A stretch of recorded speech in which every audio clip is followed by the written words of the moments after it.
A'udzu billahi minasyaitonir rajim. Bismillahirrahmanirrahim. Allahumma ihdinas siratal mustaqim.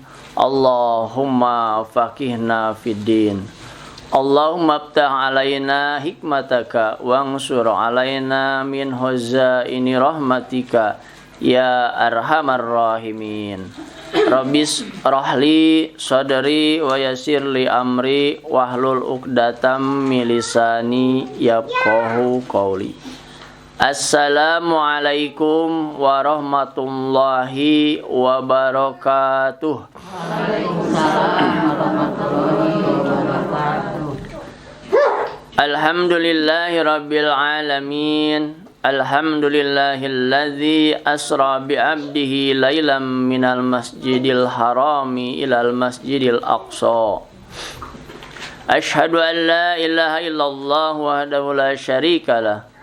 Wa ashhadu anna Muhammadan abduhu wa rasuluh allazi la nabiyya ba'dah. Allahumma shalli ala Muhammad wa ala ali Muhammad. Ya ayyuhallazina amanu taqullaha haqqa tuqatih wa la tamutunna illa wa antum muslimun. Amma ba'du. Qala Allah ta'ala fil Qur'anil Karim. A'udzu billahi minasyaitonir rajim. Bismillahirrahmanirrahim. Surah 17, surah Al-Isra ayat 1.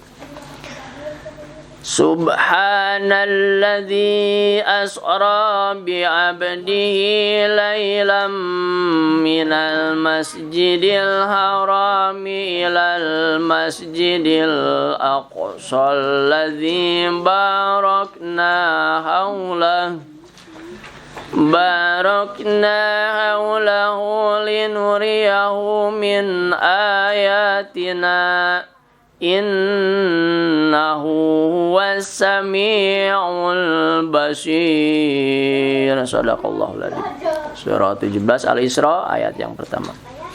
Alhamdulillah, kita panjatkan puji dan syukur kehadirat Allah Subhanahu wa taala yang telah melimpahkan nikmatnya kepada kita, nikmat sehat, nikmat iman dan nikmat Islam, sehingga kita masih diberi kemampuan berusaha untuk istiqomah menjalankan kewajibannya, yaitu thalabul ilmi, yang menjadi agenda rutin kita di setiap hari Sabtu. Salawat dan salam juga tak lupa kita limpah curahkan kepada junjungan kita, suri tauladan bagi kita, panutan bagi kita, Nabi Muhammad sallallahu alaihi wasallam, dan juga semoga terlimpah kepada keluarganya, para sahabatnya, tabi'in, tabi'ut tabi'in, dan umatnya di mana saja berada, di antaranya kita semua. Kalau kita memperhatikan bahwa hidup manusia itu terdiri dari 3 dimensi waktu. Masa lalu, masa sekarang, dan masa yang akan datang. Masa lalu orang bilang sebagai kenangan. Masa sekarang adalah kenyataan.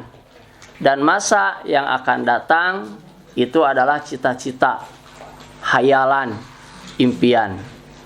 Orang yang baik, orang yang bijak adalah orang yang menjadikan masa lalunya sebagai pembelajaran, sehingga bisa menentukan sikapnya di hari ini, di masa yang sedang kita laksanakan.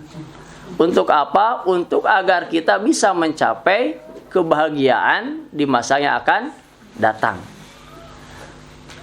Di dalam kitab Al-Quran, ya, kitab Al-Quran ini adalah bukan kitab sejarah, tetapi Al-Quran mengandung sejarah. Banyak peristiwa di masa lalu yang mau tidak mau harus kita yakini, kita imani bahwa itu adalah benar terjadi. Kita menerawang tahu di masa lalu berdasarkan Al-Quran. Hampir setiap bulan di dalam Islam itu mengandung, ya, peristiwa-peristiwa besar, peristiwa-peristiwa bersejarah. Di bulan Muharram misalkan ada peristiwa hijrahnya Nabi kita Nabi Muhammad sallallahu alaihi wasallam. Di bulan Ramadan kita diingatkan dengan nuzulul Quran. Di bulan Syawal kita diingatkan dengan Idul Fitri. Di bulan Zulhijjah kita diingatkan dengan kurban.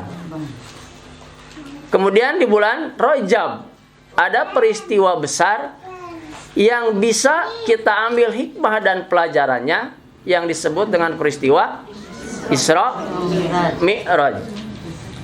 Sebetulnya Isra dan Mi'raj adalah dua peristiwa yang berbeda, tetapi karena berada dalam satu malam, maka orang menyebutnya Isra Mi'raj.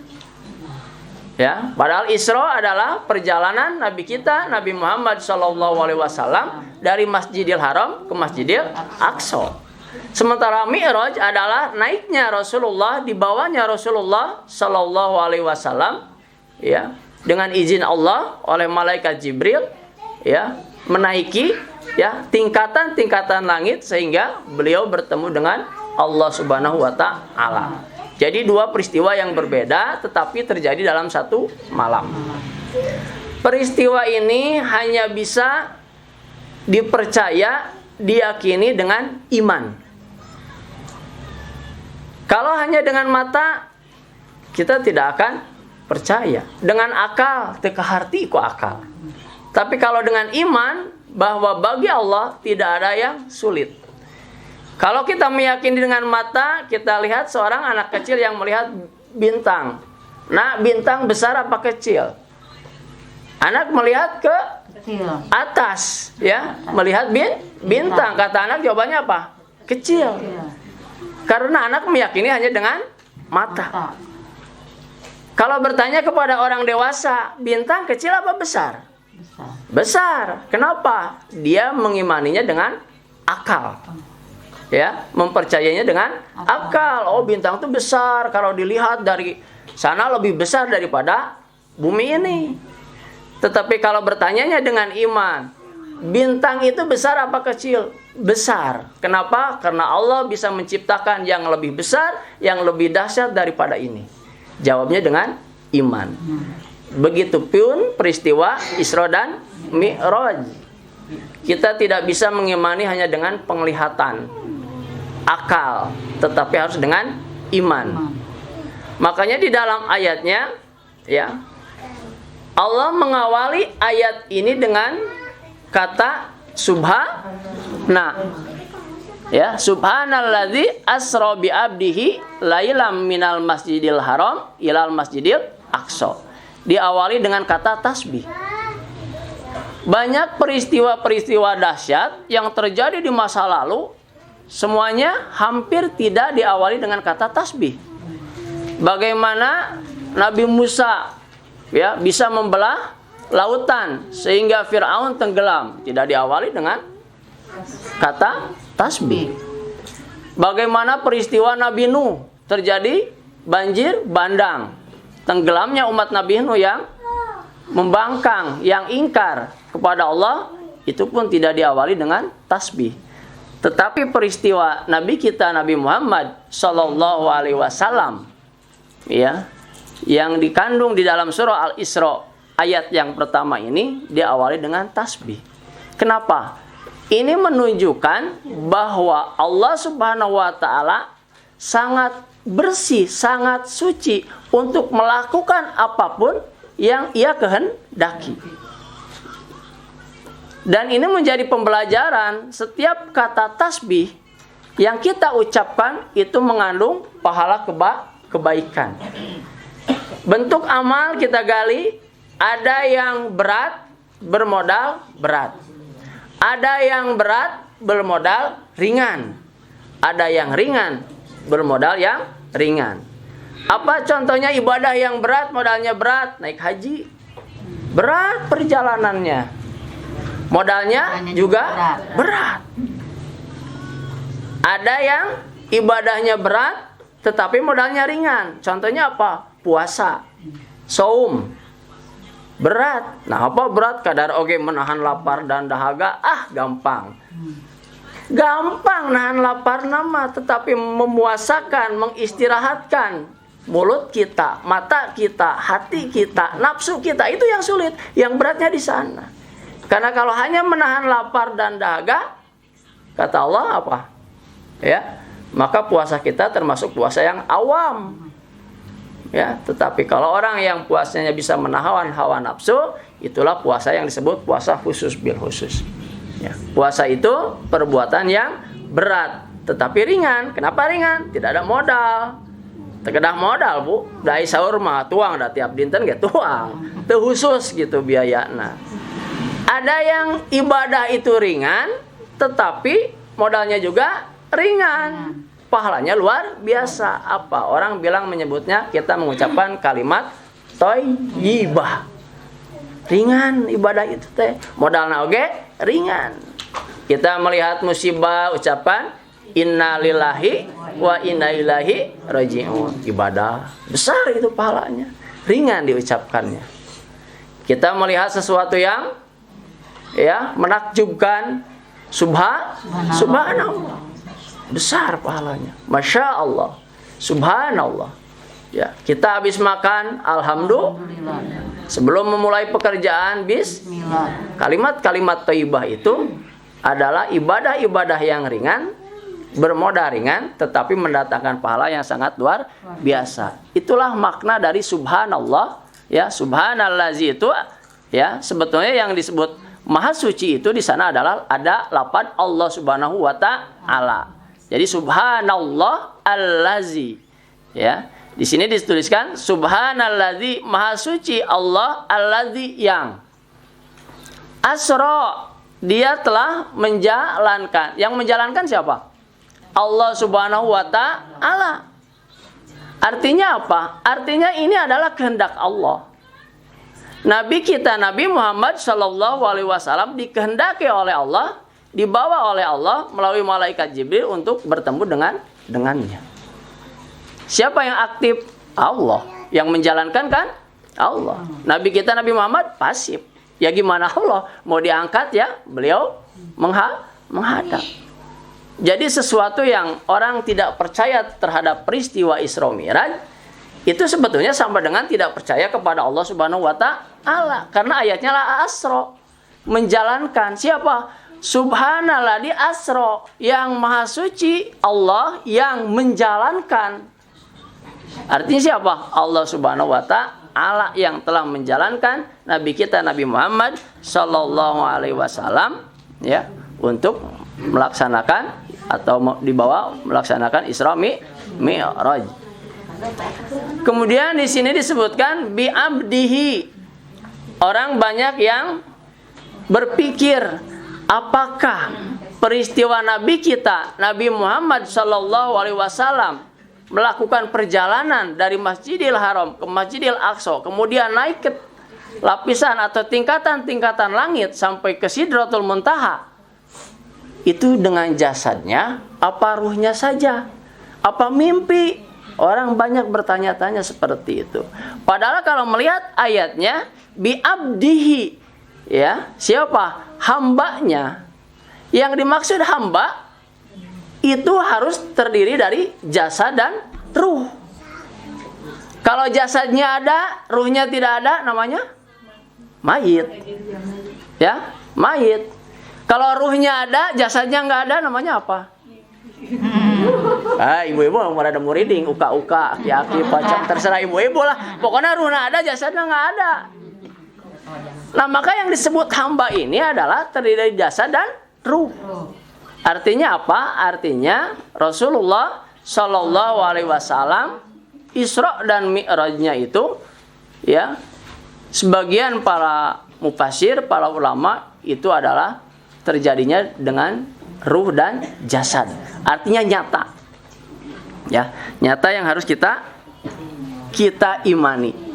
Ya, kenapa harus diimani? Ya, tadi karena tidak bisa dicerna oleh akal. Ya. Nah, ini adalah yang harus kita pahami.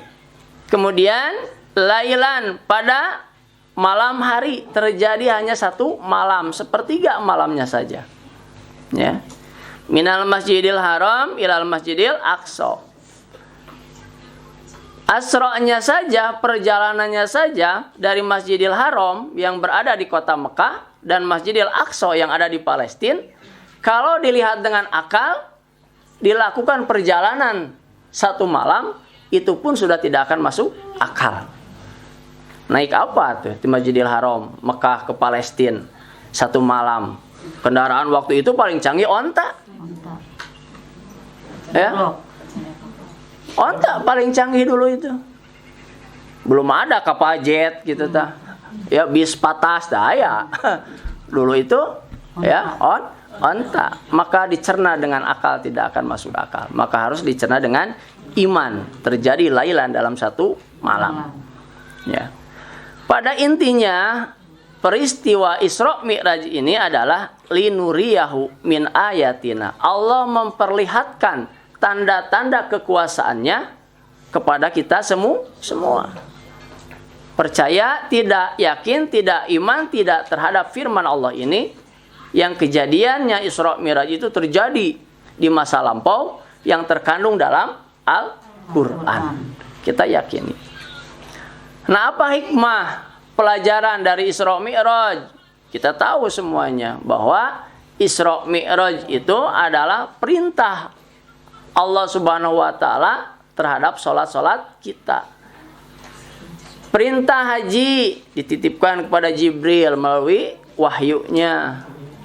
Perintah berimpak dititipkan ya ayatnya kepada Jibril untuk disampaikan kepada nabi kita Nabi Muhammad. Tapi perintah salat Allah Subhanahu wa taala langsung memanggil nabi kita Nabi Muhammad sallallahu alaihi wasallam untuk menghadapnya. Ya. Dalam perjalanan di sebuah hadis dikisahkan bahwa setelah sampai di Masjidil Aqsa, kemudian Rasulullah sallallahu alaihi wasallam salat 2 rakaat. Ya, salat waktu itu karena belum ada salatnya. Perintah dari Allah Subhanahu wa taala, maka salat itu mengikuti salatnya nabi-nabi terdahulu. Ya.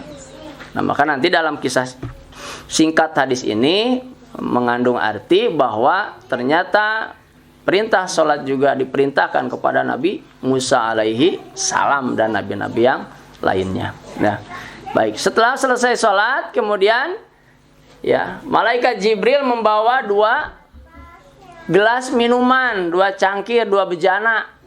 Ya, yang satu berisi homer, yang satu berisi air susu. Maka Rasulullah memilih air susu. Teka bayang. Namun Rasulullah memilih homar, jigana umatna wah gara redeg we sadayana, cacak-cacak. Rasulullah milih susu loba keneh nu gedegna. Loba keneh nu mabokna. Cacak Rasulullah mencontohkan ngambil air susu. Ya, masih banyak yang melakukan atau meminum homer. Rasulullah mengambil air susu, kata Jibril. Itu adalah pilihan yang terbaik sesuai dengan fitrah. Karena bersih. Nah, maka setelah itu Rasulullah ya dimi'rajkan oleh Allah Subhanahu wa taala, ya, diangkat oleh malaikat Jibril menghadap Allah Subhanahu wa taala melalui tingkatan-tingkatan langit. Di tingkatan langit pertama sebelum dibuka pintunya, malaikat Jibril ditanya, "Man anta? Siapa engkau?" Ya, "Wa mam ma'aka?" Dan siapa yang bersamamu? Ya, "Qad bu'ista ilaihi?" Apakah diutus? Ya, namanya malaikat Jibril begitu ditanya, "Man anta?" Siapa engkau? Jibril. Ya, malaikat Jibril menjawab, "Wa mam ma'aka?" Dan siapa yang bersamamu? Muhammad. Ya. "Qad bu'ista?" Apakah engkau diutus? Ya, bu'ista ilaihi, ya. Nabi Muhammad adalah diutus untuk menghadap Allah Subhanahu wa taala. Ya, di langit pertama ya, Nabi kita Nabi Muhammad sallallahu alaihi wasallam bertemu dengan Nabi Adam alaihi salam yang menyambut kedatangannya, kemudian mendoakan kebaikan ya kepada Rasulullah sallallahu alaihi wasallam. Naik lagi ke tingkat 2. Ditanya lagi, "Man anta?" Terus setiap tingkatan ditanya, "Siapa engkau? Siapa yang bersamamu? Apakah engkau diutus, diperintah oleh Allah?" Ya, kemudian Jibril selalu menjawab, "Jibril." Dan yang bersama Jibril adalah Muhammad sallallahu alaihi wasallam yang telah diutus oleh Allah Subhanahu wa taala. Naik ke langit tingkat 2 bertemu dengan Nabi Isa alaihi salam, Nabi Yahya. Kemudian naik ke tingkat 3 ya disambut oleh Nabi Yusuf. Ya, kemudian ke tingkat 4, 5 ya disambut oleh Nabi Idris, oleh Nabi Harun. Kemudian yang ke-6 bertemu dengan Nabi Musa alaihi salam. Dan di lapisan atau tingkatan ke-7 Nabi kita Nabi Muhammad sallallahu alaihi wasallam bertemu dengan Nabi Ibrahim alaihi salam. Kemudian terus menghadap Allah Subhanahu wa taala ke Sidratul Muntaha. Apa yang diperintahkan? Rasulullah sallallahu alaihi wasallam diperintahkan untuk melaksanakan mendirikan sholat 50 kali. Awal perintah sholat itu 50 kali. Kiat Bu. 5 kali G. Ada duhur, kadang ada duhur geus beres adan asar deui. Itu sanes rakaat Bu. 50 kali teh 50 kali sholat. Lain 50 rakaat. 50 rakaat mah urang oge nyampe Ibu 50 rakaat sok etang ku Ibu. Salat wajib 17 rakaat. Kemudian tahajud 11 jumlah ku Ibu nya nyalira. Duha nu hebatna 8 etang Bu mangga. Kemudian salat qobla ba'da 10 etang sabaraha Bu. Aya 50 mah. Can lamun keur riweuh aya kahoyong hajat kan gitu. Langkung lamun 50 rakaat mah. Ieu mah 50 kali salat. Ya. Setelah mendapatkan perintah itu Rasulullah turun. Ya, di langit ke-6 bertemu lagi dengan Nabi Musa, ditanya apa yang diperintahkan kepada engkau? Wahai Muhammad. Nabi Muhammad menjawab, aku disuruh melaksanakan sholat 50 kali. Ya. Kata Nabi Musa apa? Parji ilaika, parji, kembali kepada Allah. Kenapa? Karena umatku dulu diperintahkan sholat 50 kali. Riweuh, leles, teu sanggup. Kenapa? Padahal badannya besar-besar. Ya, umatnya Nabi Musa alaihissalam badannya besar, tapi badannya karadul 50 kali gitu atuh. Ya, makanya ya kata Nabi Musa, ummatilah tutik, umatmu tidak akan sanggup untuk melaksanakan sholat 50 kali. Naik lagi Rasulullah SAW menghadap Allah Subhanahu wa taala. Mohon keringanan. Dikurangi 5, tinggal 45 turun lagi bertemu Nabi Musa. Latutik tidak akan kuat umatmu, naik lagi minta penawaran. Naik lagi kurangi 5. Tinggal berapa? Tinggal 40 terus bolak-balik. Rasulullah menghadap Allah Subhanahu wa taala sampai akhirnya ya diperintahkan salat 5 kali. Turun lagi bertemu Nabi Musa, kata Nabi Musa, "Parji kembali." Ya, kenapa? Ummati latutik, umatmu tidak akan kuat. Kata Rasulullah, malu. Udah terus-terusan nawar. Ya, Nabi Musa tahu ya, tidak akan kuat. Tapi Rasulullah udah malu untuk terus memohon keringanan. Akhirnya ya diterimalah perintah sholat 5 waktu itu. Ya. Cukup kata Nabi Muhammad SAW, keringanan yang kuperoleh dari Tuhanku sehingga aku merasa malu untuk kembali lagi kepadanya. Ya, itu adalah hasil dari Mi'raj, perintah sholat 5 waktu.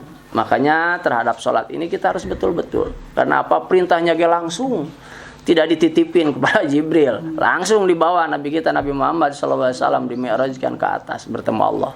Ya, Nabi yang bertemu dengan Allah, satu Nabi Musa alaihi salam, ya, makanya disebut kalamullah, ya, dia Nabi kalamullah itu karena bercakap-cakap dengan Allah Subhanahu wa taala. Nabi kita Nabi Muhammad ya sallallahu alaihi wasallam juga langsung menghadap Allah Subhanahu wa taala. Kalau Nabi Adam ya memang sudah diciptakannya langsung oleh Allah Subhanahu wa taala, ya. Kemudian di perjalanan lain, ya, Rasulullah diperlihatkan ya terhadap surga dan neraka. Dalam perjalanan itu ya. Dalam sebuah hadis dijelaskan, lama rajabi ila rabbi azza wa jalla marartu biqaumin lahum azfarun min nuhasin yahmisuna biha wa wujuhahum wa sudurahum faqultu man haula'i ya Jibril qala haula'il ladzina ya'kuluna luhuma annas wa yaquuna wa yaqauna fi a'radihim. Di dalam perjalanan itu diperlihatkan kepada Nabi kita Nabi Muhammad SAW ada segolongan orang yang berkuku tembaga, tajam kukunya, sedang mengais wajahnya, mencakar-cakar wajahnya, ya, dan juga dadanya. Kemudian Rasulullah bertanya kepada Jibril, siapakah orang itu, hai Jibril? Jibril menjawab, mereka itu adalah orang-orang yang memakan daging manusia dan menggunjing sesama kawannya serta menjelek-jelekan nama baik mereka. Hati-hati, dosa menggunjing, membicarakan orang lain, memfitnah, ya, buruk sangka kepada orang lain, itu nanti diperlihatkan, ya, kepada Rasulullah, siksanya dia akan mencakar-cakar wajahnya sendiri, dadanya dicakar-cakar oleh tangannya yang menjadi tajam, ya. Ini hati-hati, saking itu adalah dosa yang besar menggunjing itu. Makanya hati-hati, ya. Itu salah satu contoh bahwa Rasulullah Shallallahu Alaihi Wasallam diperlihatkan kepada siksa api neraka, ya. Nah, di dalam peristiwa Isra Mi'raj ini, ya, kita harus bisa mengambil hikmah dan pelajaran, ya, bagaimana Allah Subhanahu wa taala Maha Kuasa, Maha segala-galanya. Ya, untuk, ya, melaksanakan kehendaknya, bagi Allah tidak ada yang mustahil, walaupun bagi kita mustahil selaku makhluk. Yang kedua, mengenai perintah sholat, itu yang harus kita perhatikan. Jangan sampai sholat kita lalaikan. Ya, kemudian yang ketiga, kita harus yakin, iman pada peristiwa Isra Mi'raj ini adalah benar terjadi. Kenapa kita harus yakin? Iman, karena kita di dalam rukun iman salah satunya adalah iman kepada kitab Allah Subhanahu wa taala. Dan di dalam kitab ini, Al-Qur'anul Karim, terkandung, ya, mengenai tentang kisahnya Isra Mi'raj. Maka mau tidak mau kita harus yakin, percaya bahwa Isra Mi'raj itu memang terjadi. Itu harus kita imani, kita yakini, walaupun secara akal di luar akal, ya, walaupun secara penglihatan kita tidak bisa melihat seperti itu, tetapi dengan keimanan kita yakin bahwa Isra Mi'raj itu adalah terjadi di masa yang lampau, ya. Nah, itu kisah-kisah, ya, di masa lalu yang harus kita yakini dan kita ambil pelajaran.